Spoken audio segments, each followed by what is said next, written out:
Hello and welcome back to my channel. Today we're going to be talking about the 3-needle bind off.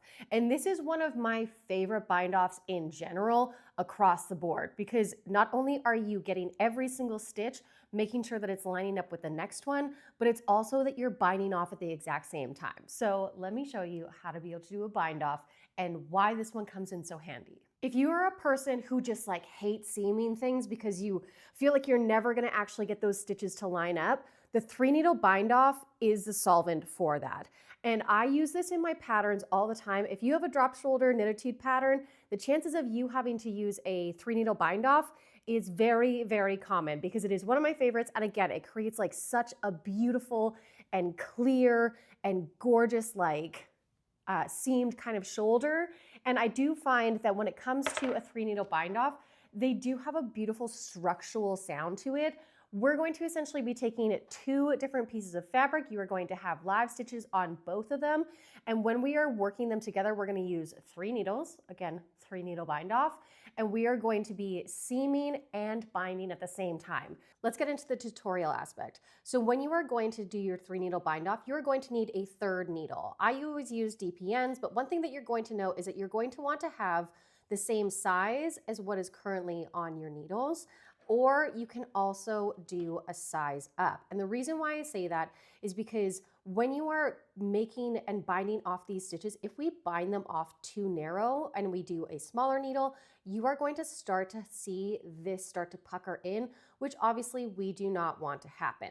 You are also going to need your 2 flat panels. Whether these are the top panels of an actual finished garment that you're about to be able to work, you're going to have those live stitches at the top. Usually you're going to have one that is going to be just sitting on hold. You can place it onto double pointed needles, or you can also put it onto circular needles and be able to have the point whichever way you need to face it. But usually I have one that is still attached to my ball, which I have here. So the next step that we're going to do is we're going to flip these so that the right sides are facing in. And the reason why we do that is because this is going to create an actual seamed effect on the very top, and it is going to create a light bump, but that bump is just like a seam, it is structurally sound. Now that I've got those stitches lined up and there's the same amount of stitches, I am going to take my 1 needle and I'm going to insert them into both of the stitches as if they are one, because we are going to be binding off and seaming at the exact same time. So I'm just going to knit like normal, bring it underneath both of those stitches and kick that stitch off.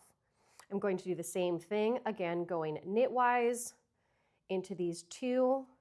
And then when I have 2 stitches on my right needle, I am then going to bind that stitch off. So that's number 1. Then we're going to work the next stitches, go underneath both of them, whichever way you like to bind off. And one thing that I do note is that sometimes your stitches will get a little close to the edge. Just make sure that you've got your needle tips out so you're not like having them fall off. So you're going to do that all the way until you finish on the other side. When you're starting to near that last stitch, if you haven't woven in that end, that's okay, that's all right. This one's just a little loosey-goosey. I'm going to essentially try and hold that, go underneath both of them, underneath and off. And then I'm going to pull them both snug.